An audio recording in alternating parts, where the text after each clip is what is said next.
This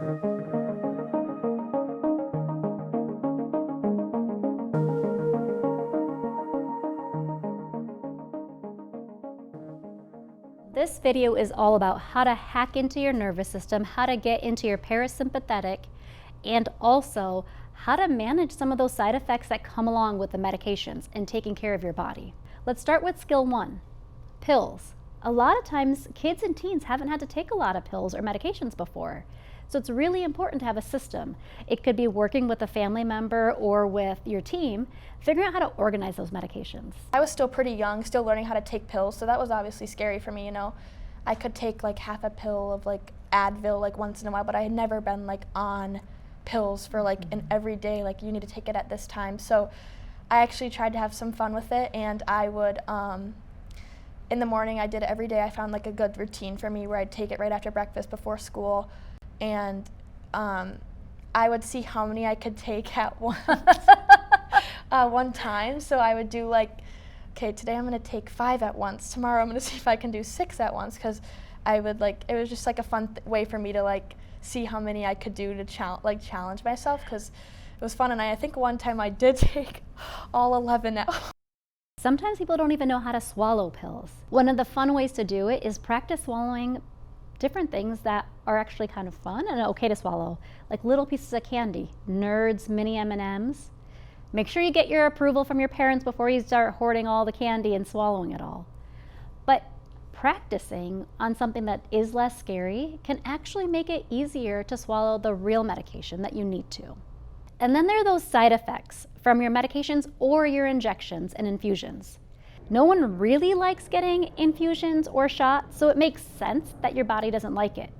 But trying to figure out that hack, trying to help your body realize and your brain realize, I'm doing this to feel better.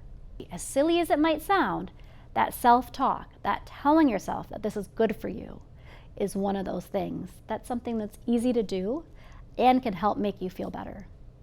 One of the tips that you could do is just think about it. Remember that it might not feel pleasant right now. That self-talk, that ability to tell yourself there's a reason that this is important for your health, that in the long run, this will help you feel better.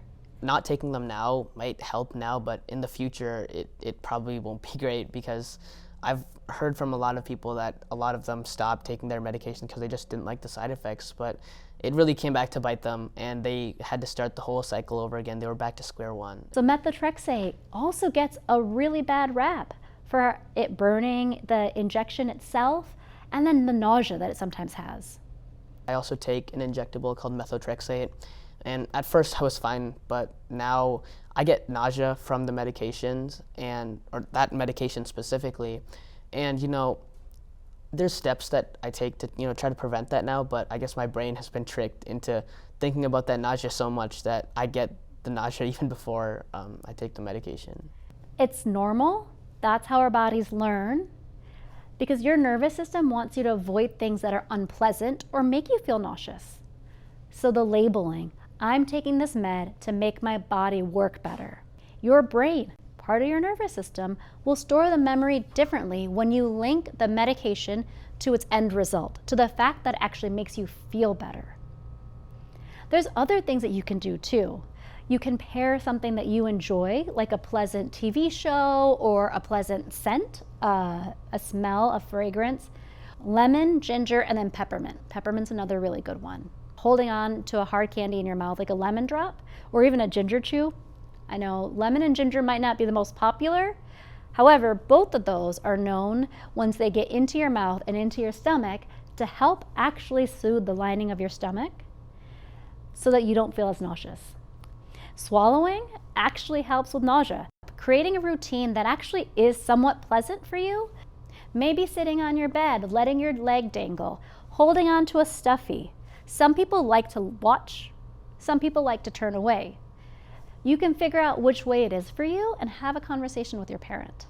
Ice, either on top of it, if it makes sense, or on a different part of your body, is a really good strategy.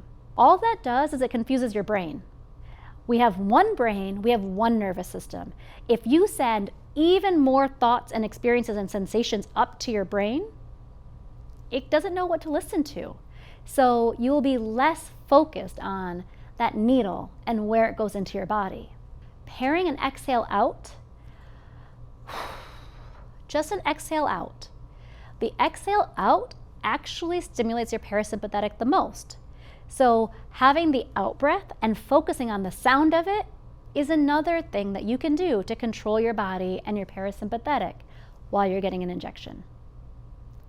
And maybe one of the more fun things is planning for a celebration after. It doesn't have to be a big celebration. It could be, hey, I'm gonna get my favorite dessert. I'm gonna get my favorite hug. I'm gonna go watch the TV show that I want. Oh, this experience is A, healthy for me because you've already done that self-talk.